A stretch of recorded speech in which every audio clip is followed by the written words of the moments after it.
Good Friday morning, everybody. End of another week. We've managed to get to this date, which is the 29th of January.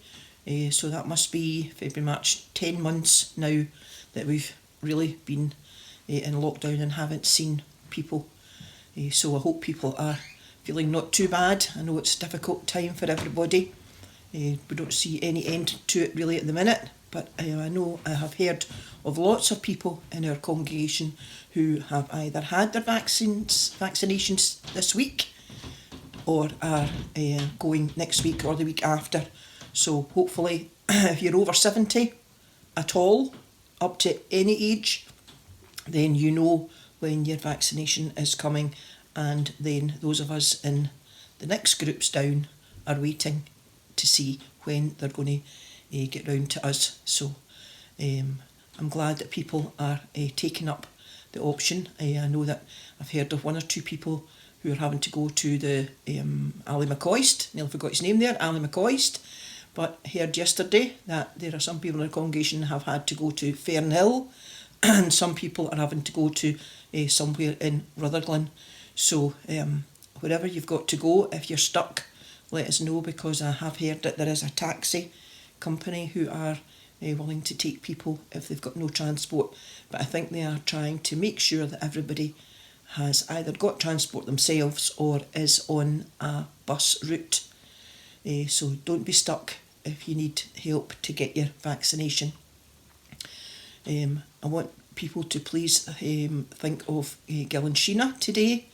They're struggling a wee bit this week. So if you could, when you're saying your prayers at some point today or tonight, put an extra wee prayer in there for Gil and Sheena, and also for anyone else that you know in our church. There are one or two people at the minute particularly who are struggling. So people are always delighted to know that their friends in the church, that they consider their family, are thinking of them and remembering them in their prayers. So when you're phoning a friend Friday today, think of someone who you haven't spoken to for a while. So I've had 3 Session Clerks meetings this week, most of them an hour and a half or more. So lots of people in churches all over the presbytery struggling a bit with keeping in contact with those who are not on social media and who can't access things with Zoom and all these other mediums that we're using just now. So we have decided that everybody really has a phone. So if you have been thinking about somebody all week, give them a wee call today, and just to say that you're thinking about them, and they will be delighted. So this is Phone a Friend Friday, quite hard to say. So give that a wee go today. So we've been reading the story of Joseph, and I think we will still be on Joseph next week. And I hope people didn't spend, like I did, the whole of the rest of yesterday singing the songs from Joseph and his amazing Technicolor Dreamcoat, especially the one where they're talking about the king's dream. So we're on to the second half of the chapter 41, where Joseph is made governor over Egypt.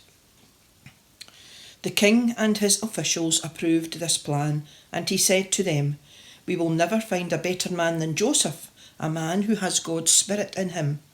The king said to Joseph, "God has shown you all this, so it is obvious that you have greater wisdom and insight than anyone else. I will put you in charge of my country, and all my people will obey your orders. Your authority will be second only to mine. I now appoint you governor over all Egypt." The king removed from his finger the ring engraved with the royal seal and put it on Joseph's finger. He put a fine linen robe on him and placed a gold chain around his neck. He gave him the second royal chariot to ride in, and his guard of honour went ahead of him and cried out, "Make way, make way." And so Joseph was appointed governor over all Egypt. The king said to him, "I am the king, and no one in all Egypt shall so much as lift a hand or a foot without your permission." he gave Joseph the Egyptian name Zaphenath-Paneah, and he gave him a wife, Asenath, the daughter of Potipharah, a priest in the city of Heliopolis. Joseph was 30 years old when he began to serve the king of Egypt. He left the king's court and travelled all over the land. During the 7 years of plenty, the land produced abundant crops, all of which Joseph collected and stored in the cities. In each city he stored the food from the fields around it. There was so much grain that Joseph stopped measuring it. It was like the sand of the sea. Before the years of the famine came, Joseph had 2 sons by Asenath. He said, "God has made me forget all my sufferings and all my father's family." So he named his first son Masani. He also said, "God has given me children in the land of my trouble." So he named his second son Ephraim. The 7 years of plenty that the land of Egypt had enjoyed came to an end, and the 7 years of famine began, just as Joseph had said. There was famine in every other country, but there was food throughout Egypt. When the Egyptians began to be hungry, they cried out to the king for food, so he ordered them to go to Joseph and do what he told them. The famine grew worse and spread over the whole country, so Joseph opened all the storehouses and sold grain to the Egyptians. People came to Egypt from all over the world to buy grain from Joseph, because the famine was severe everywhere. Amen, and God bless the reading from Genesis chapter 41. And we will continue with the story of Joseph next week, so that will probably be part 2, week 2. So take care everybody, have a good weekend. A bit better today for being out walking. That's first thing Bill said to me this morning when he looked out the window. You'll be pleased to know there's no snow, because usually if he says we'll go out for a walk, my excuse always is, no, I don't want to be walking in the snow. I'm always worried about falling, and I know a lot of other people are the same.